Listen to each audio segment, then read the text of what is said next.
मग सर तुमच्या मते एक प्रॉपर डाएट काय असला पाहिजे? नाही, माझ्या मते कसं आहे बघ, मला एक गोष्ट कळली, जंक फूड हे आपला डाएट नाही. बरोबर. हे घेऊ नये. तळलेले पदार्थ कमी प्रमाणात घ्यावे, फार घेऊ नये. आणि त्यावर व्यायाम करावा.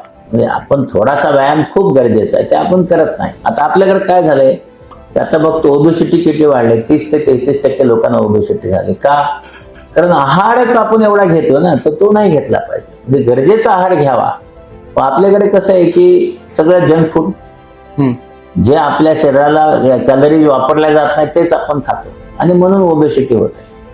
आपण ओबेस नाही झालं पाहिजे. आपलं शरीर चांगलं ठेवलं पाहिजे. व्यायाम करावा, वेळेवर जेवावं आणि आपापलं काम करत राहा. बट सर जसं की सध्या कसं झालं की मेडिसिन्स मध्ये खूपशा मेडिसिन्स असे की त्या एक हील करतात पण 2 आणखी काहीतरी साईड इफेक्ट देऊन जातात. तशा केसेस मध्ये लोकांनी मेडिसिन घेतले पाहिजे की नाही घेतले पाहिजे? नाही, मी नेहमी एकच सांगत असतो, तुमची स्वतःची इच्छाशक्ती चांगली ठेवा, शरीर तंदुरुस्त ठेवा, आहार निरोगी आहार ठेवा आणि व्यायाम करा. तुम्हाला मेडिसिन घ्यावंच लागणार ना, आहे का नाही? पण तसं होत नाही ना. आपणच आपल्या स्वतःचे शरीर बिघडवून घेतो. शेवटी हे शरीर आहे ना, मग आपण बिघडवून घेतो याला.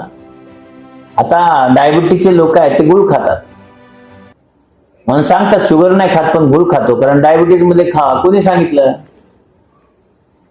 त्यांच्याकडे सगळं आहे, गुगल आहे, त्यांना माहिती आहे. त्याच्यानंतर देखील स्वतःलाच फसवतात ते गुळ खाऊन. मग त्यांना गोळी लागणार आहे ना. मग का लागली? तुम्ही गुळ खाल्ल्याने गोळी लागली, आहे का नाही? मग गोळीचे साईड इफेक्ट कधी का आले? कारण तुम्ही तुमचं शरीर चांगलं नाही ठेवलं.